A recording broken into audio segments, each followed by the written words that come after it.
that's me. I've been at a number of different universities. So I did my undergrad at the University of Gloucestershire, which is now the University of South Wales.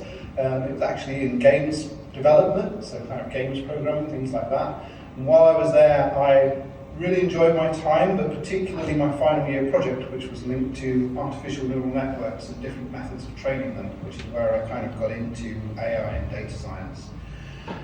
From there, I did my engineering doctorate with the University of Exeter in collaboration with a company called HR Wallingford, which was on kind of meta-heuristic optimization algorithms. So optimization algorithms that were trying to improve flood drainage and using deep neural networks as a way to speed up the process of that.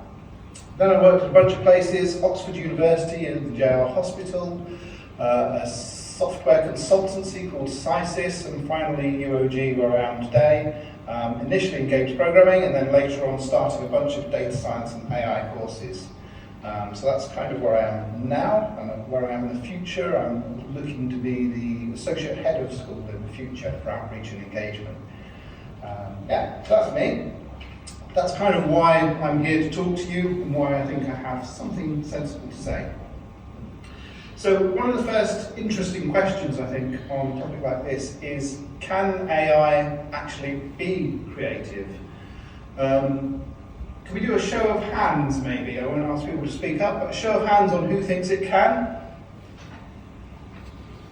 Okay, and I'll assume all the others think it can't, rather than give them a chance to sit on the fence, though someone did manage it. I think it somewhat depends how you define creativity a lot of the time. It is certain that AI can create novel outputs which haven't been seen before and that likely don't exist within its training data. So this image, which actually doesn't show up well on that screen at all, but you'll have to take my word for it, there's some pink bits which make it look a little bit more like a unicorn than it does there. It comes from a paper called Sparks of Artificial General Intelligence, which is a paper published by Microsoft when they were playing with GPT-4 pre-public release, and also pre-implementation of some of the safety protocols that were put in place for GPT-4. The interesting thing about it is that they asked the GPT-4, as it was at that time, to draw them a picture of a unicorn using an obscure programming language that was really designed only for sort of mathematical visualizations and things like that. So it was something that they were pretty sure wouldn't have been in its training inputs in any sense. There's no likely reason that anyone would have written that kind of code with that kind of language. It's not the kind of thing that language is really ever used for. So in order to produce something like that, it has to do quite a lot of impressive things. Even though it looks like a bunch of blobs on the screen. It has to understand the concept of what a unicorn is. It has to understand how some of the elements that come together to form a unicorn actually relate to each other.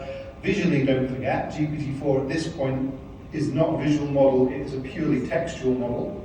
And it has to understand this slightly obscure programming language well enough that it can put something together that can represent all of that visually for someone else who is a visual user. And another interesting thing about it is that as GPT-4 progressed, and they go into more detail on this in the paper, this unicorn degrades. So as they introduced more and more safety features which were designed to move GPT-4 away from being very, very generalizable as a model, the unicorn got worse and worse, which suggests that possibly some of those safety features were things which were affecting things which led it to be more generalizable. So it appears that it can generate novel outputs. This is an image that I generated using DALL-E. The prompt is to create me an image of an entirely new kind of creature in an alien world. Now, it's very hard for me to verify how new that is. There may be a book title or something out there with that underneath it, I don't know. But it looks fairly novel to me. And one of the interesting things about these kind of image generation models is that they aren't purely copy-pasted together through from training data. I think that's a misconception that tends to come through fairly often, that you feed lots of images into this kind of churning mixing pot, and the model just takes bits and pieces from images and then plugs them together to make a new image, which is actually composed of parts of other images. There's a kernel of truth to that, but that is actually far more complex, in fact, in how it works. They function using almost like denoising processes. So they start from learning how to produce an image from a noisy version of that image, and then progress from that point until they can produce images from noise, and then with some further, more complex training, images from textual prompts from noise. So what they're really learning is how to relate bits of random noise together into something that makes sensible images, and how to link that to textual inputs. They're pretty good at putting together poetry, so I'm not going to read that out to you. I'm not some kind of poetry type person, but feel free to read it yourselves and enjoy. So I asked Bing Chat, which is using GPT-4 in the background, or ChatGPT, depending on what time of day, how much processing power there is, etc., etc. I asked it to write a poem about AI ethics and creativity in the style of Tennyson. And yes, in this case, it's combined a pre-existing style and some concepts that are related to a topic, but equally it spat this back to me in probably about a second, 2 seconds. So I think it's relevant always to ask, okay, yes, that's not perfect. Yes, level 5 English student, second year English student could probably produce something better, but could they do it in 2 seconds? Because I know that I couldn't. It's quite difficult. And then equally, and this is with thanks to Brandon, this example came from one of our class discussions the other day. So we were discussing whether AI can be creative, exactly as I am with you guys now. And you made the point that AlphaGo made headlines in 2016 for beating Lee Sedol at Go. And the quote that Sedol gave afterwards was, "Its style was different and it was such an unusual experience that it took time for me to adjust. AlphaGo made me realise that I must study Go more." I'm not an expert in Go, but the implication and what I've read since, and what I'm told by my students, is that the software came up with novel strategies that people were trying to replicate. More recently, because I did do some research for this, there was a paper published which demonstrated that actually the impact of the superhuman AI performance in Go in particular appears to have encouraged human Go players to increase the novelty of the kind of moves that they use and use more innovative strategies. So it appears that even though AI is now operating at a superhuman level in the arena of Go, it still had a positive impact on the humans playing Go rather than a negative impact.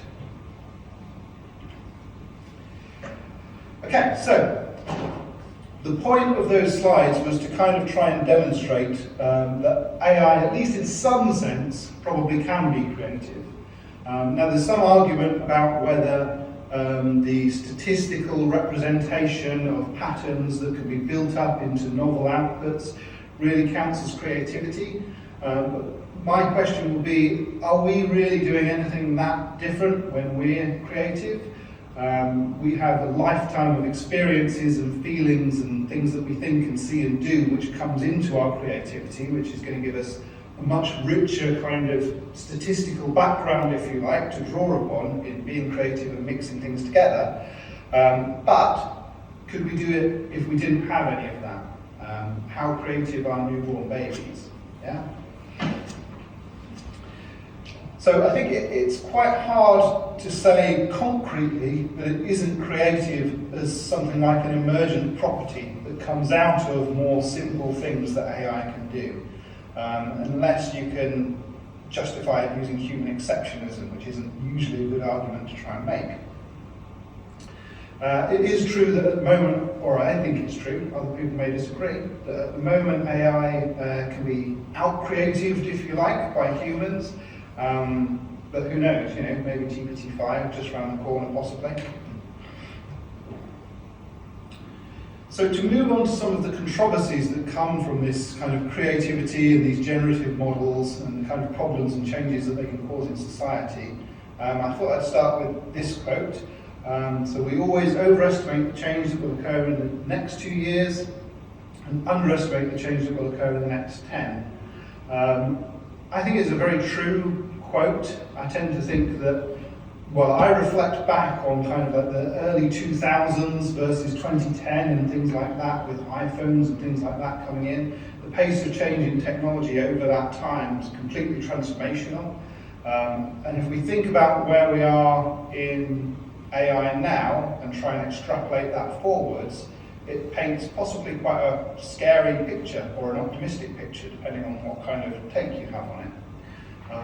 Certainly as well, if you look at the 2010, for example, when the difficulties in AI were around things like being able to identify creatures in pictures and so on, versus now when 3 lines of Python code can completely outperform a human at that kind of task. We've already made extremely rapid progress, and we'll come back to that later. Another controversy around AI is the controversy of privacy. So I'm sure being BCS members or BCS adjacent kind of people who are interested in this kind of topic, everyone's going to be aware of data and how important it is and what kind of organisations hold data on us. AI companies need huge amounts of data to be able to train their models. Some of them, and it will always vary depending on who you ask as to which ones, so I haven't put any specifics down, but some of them try to be more moral in their approaches, others not so much. But the question, I think, is whether we really want some of those really large corporations in the world, most of whom have power and wealth equivalent to nations in some respect, to be in control of data. And if we don't want that, how can it actually be avoided? How much convenience we're prepared to give up? So, for example, I drove somewhere new the other day, it doesn't matter where, but I used Google Maps to do that. And the reason I used Google Maps is because it's really convenient and it tells me what the traffic's like and so on and so forth. But I'm aware that by doing that, Google has taken my data and where I've been and who I am and fed all of that into their data analysis platforms to try and do the same thing for other people. And for me, that trade-off is kind of worth it, but for other people, especially when they see the tracking that the Maps app can do and tell you where you've been, it's not so much. There's another issue linked to large corporations in the AI world. So training of these models is extremely expensive. Now, it has come down with cloud compute and GPUs being more commonly brought into the cloud, but it's still extremely expensive if you don't have a lot of money floating around. And the larger the models get, the more expensive it's likely to be. One of the nice things that come out of this is that actually Meta has arisen as a slightly unlikely hero of the open source community. They have long been interested in open source artificial intelligence. I can see Abu at the back of the room there. Does that mean I've been let into the meeting? Sorry? No. All right. So, yeah, we were talking about cost. So, Meta has arisen as kind of a champion of openness in the AI community, at least, not everywhere, it's fair to say. They released PyTorch, which is one of the main kind of deep learning platform libraries, which is all open source. And they've also released a lot of their large language models and the weights associated with them as open source.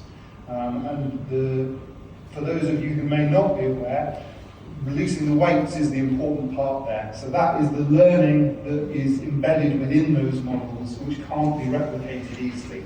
The code isn't that hard to replicate, but the learning embedded within them is what costs the $100 million in compute time to generate. And having done that, that's resulted in breakthroughs in model efficiency and fine-tuning and prompting and things like that that may well not have occurred otherwise. So I have, for example, a couple of LLMs that can run on my MacBook Air in 8 gigs of RAM. I think if Facebook and Microsoft and Amazon were the only people who could run these things and hadn't opened anything up amongst them, that would be very unlikely to have happened. It also helps to contribute to the speed of development in the field, because some of the things about the efficiencies around large language models that were developed by these open source contributors are now turning up in the cutting edge of the models, improving the efficiencies there. I think personally the answer to the last question on this slide is probably no. Other people may disagree though. It's not quite as dry as being yes or no. There is a significant body of thought within the kind of AI deep learning field that thinks that having large corporations and governments and people that can be held to account in charge of a lot of these things is probably better than having broader communities driving things forward. I guess it depends somewhat on how much trust you have in those organisations, doesn't it? Mm-hmm. Okay.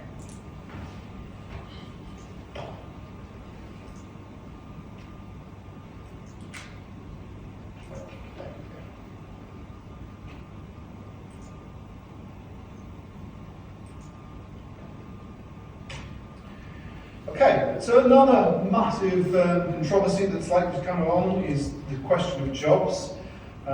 So jobs are likely to be replaced by automation and by artificial intelligence going forwards. I think it's definitely true to say. Personally, I think it's arguable that the technology could bring about a current day version of the Industrial Revolution in a way. I mean, I think it's already happening in some areas. And it's likely to spiral out from there as the technology improves.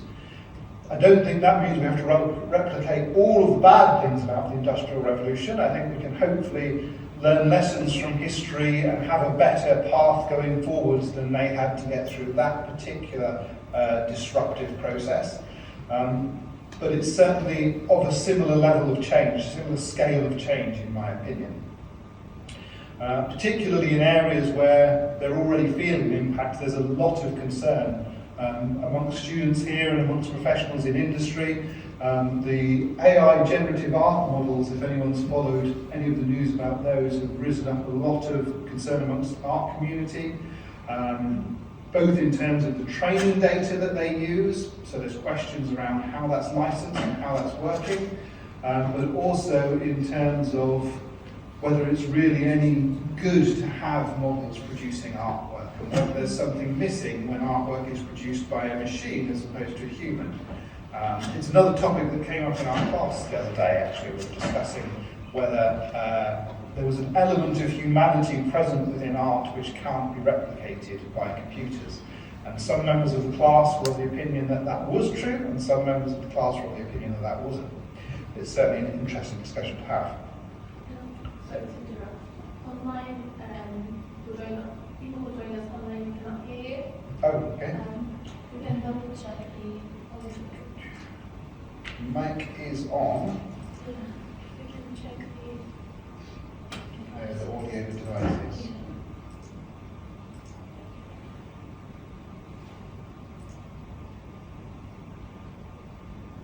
Try that one. Yeah, That looks like it's going through. hopefully.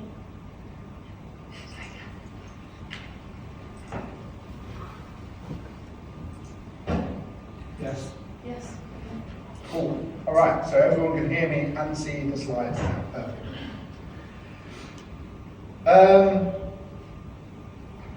Yeah, so there's a lot of concern around this. Another area where there's concern is writing, obviously, copywriting, things like that. So GPT models can now generate reams of, to be honest, not really great copywriting, but perhaps in the future it will improve dramatically. And if you just want something to fill the page, you can certainly generate that. Basic coding, so they can generate reasonable small bits of code that will work quite nicely. As soon as you try and generate anything bigger, they completely lose the kind of software design patterns and things like that that will keep that useful, but it can do the basic stuff. Driving and admin, I think, is where there's more concern as well. And certainly in the States, I know there's been some discussion around banning autonomous trucks and things like that to protect a sector, essentially, where there's a lot of employment. So I guess there's a question around that, around do we want things to be automated? And do we want to maybe legislate some areas to be human only, perhaps for a period of time? Because if we change too fast, sometimes that can be disruptive, but at the same time we want to change at the best pace that we can whilst not being too disruptive. It's a bit of a balancing act. And I guess there's a question as well around AI freeing up human creativity and ability from areas which are perhaps slightly more routine and automatable, and if there could be a societal benefit from that being reapplied elsewhere where they can contribute more fully.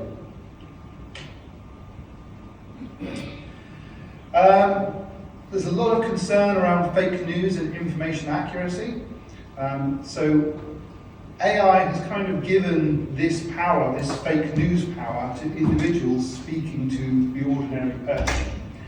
So what I mean by that is that people who never would have been able to before can potentially have a really broad reach through AI in order to produce fake news articles, things like writing a bot that can post things on Twitter or on any other kind of social media, X I should say now, shouldn't I? Social media of any kind, writing a bot that can generate content and put it on there can be done fairly easily.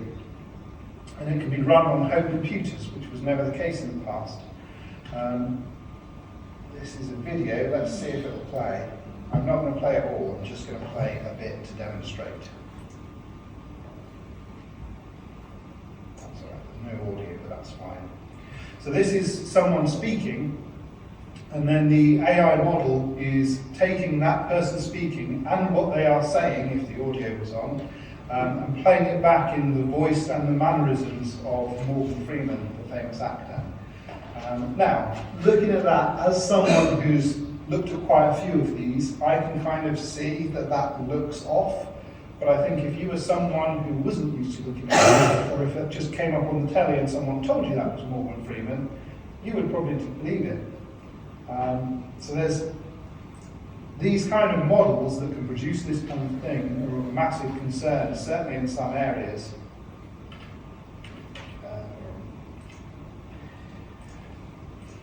There we go. And as I said, even ordinary large language models that can run on a machine like a base model MacBook Air can offer power. So those scripts I talked about would have been sci-fi not very long ago. Large language model revolution, if you like, kind of happened with ChatGPT when that was released publicly. A lot of the power of that was actually already around in GPT-4 before it, but it was much harder to actually access and get it to produce something sensible.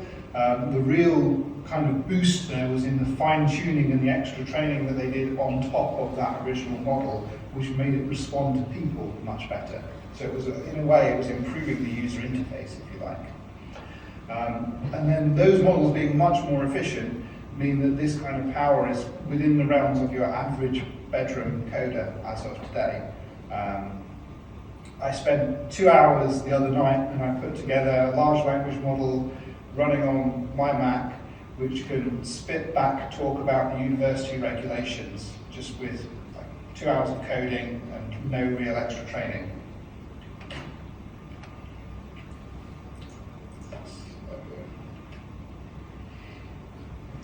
And I think it's fair to say that AI is progressing, it's been a long day, a lot faster than most people were really expecting, and that's even by the standards of some quite optimistic people. So back in 2018, Oxford's Future for Humanity Institute conducted a poll of 352 machine learning experts, so people who are experts in this field and know a lot about it. And they said that by 2026, machines would be able to write essays, 2027, self-driving trucks, 2031, AI would outperform at sales, 2049, writing novels, and then by 2137, all human jobs automated out of existence. And if we look at that in the context of today, all my tick marks are in the wrong places, but the screens have changed format on me. But we can already do this first one pretty solidly. We can certainly partially do this one on some roads, and arguably we can write novels. They wouldn't be very good, but it could certainly write novel-length stuff. So we're certainly progressing at a pace considerably faster than most people thought back then. So does that mean that this final point here is actually considerably closer than they thought it would be? And if it is that a brighter future? It probably depends on how we approach that, I think. If all human jobs were automated out of existence, what happens then? Yeah, go on a nice holiday.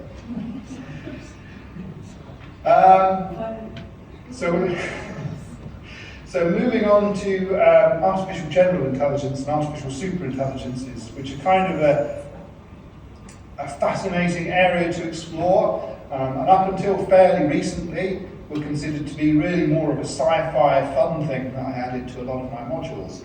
But now, not quite so much. Now there's a little bit more concern about it, and I'm going to talk a little bit about why. So, most machine learning today, it's fair to say, is more advanced computational statistics than anything else. But there are more and more emergent properties coming out of that, which suggests that there's something behind it which has potential. And that's what some of the papers that I've shown you examples from here today have talked about. It has been suggested, personally I don't so much believe it, but it certainly has been suggested that the transformer architecture might be the breakthrough. That's the architecture that sits behind GPT-3, ChatGPT and GPT-4, that might be the breakthrough that allows AGI to occur. Some people think that that is a breakthrough on the path, and I tend to fall more into that group than the former group. But there are some people who think, well, we've already had that breakthrough and now we're just iterating on it and we're going to get there. But just to put that into context a little bit, the Wright brothers' first flight of a heavy-than-air machine happened on December 17th, 1903. It's an easy date to remember because it's my birthday, although I wasn't born in 1903. 80 years later is when I come about. But that's when they first flew. And these are some quotes from some experts at the time. So George Melville, no basis for the ardent hopes and positive statements as to the safe and successful use of the flying machine. Simon Newcomb, that no known substances, known forms of machinery, known forms of force can be united in a practical machine by which men shall fly. It's complete nonsense to believe flying machines will ever work and the aeroplane will never fly. And if you were eagle-eyed, you might have spotted that the last two quotes happened after power of flight had already actually been achieved. Granted, news travelled slower at the time, so that factors into it. But for quite a long time afterwards, if you look into it, people continued to insist that this hadn't happened because it was impossible. And in another similar scenario, Lord Rutherford gave a speech in 1933, quite famously, saying that nobody would be able to get power from nuclear reactions, which led Leo Szilard, I'm probably pronouncing that wrong, to go for a walk and come up with the idea which allowed that to happen.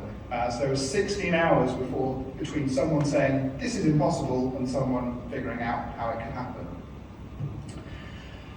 So I'm not saying that human-level AI or AGI or artificial superintelligence is 16 hours away, but I am saying that I think those kind of examples suggest that we shouldn't rule it out completely as ever being possible.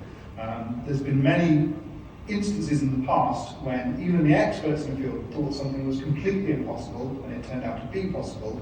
And in this case, at least certainly more recently, the experts in the field are growing increasingly concerned that it actually is possible, rather than doubtful. Okay.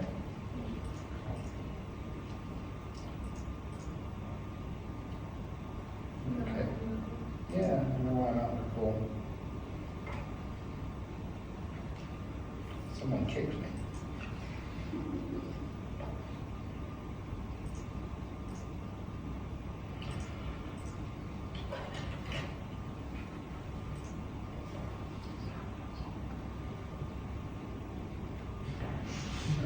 Well, let me back in, Abu.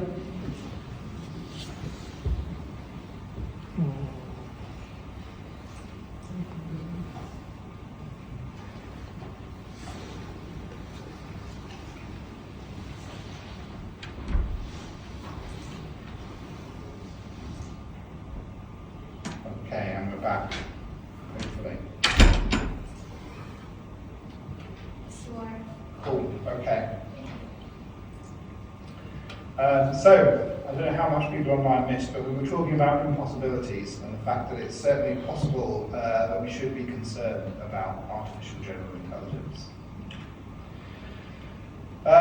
Some might say maybe it's too soon to worry, but then I would argue that even if we think it's 50 or 100 years down the line, which is still perfectly possible, that it's certainly sensible to start thinking about it now. It's generally more sensible to start thinking about the safety of these things at the beginning of a process rather than at the end once everything's done and you can't really do anything about it anymore. Yep. Okay.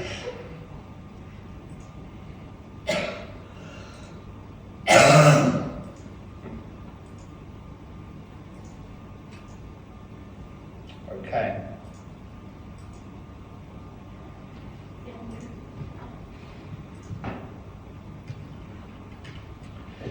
And some people agree with me that we need to start thinking about it now. So fairly recently, on the 1st and 2nd of November this year, the UK government hosted an AI safety summit in Bletchley Park.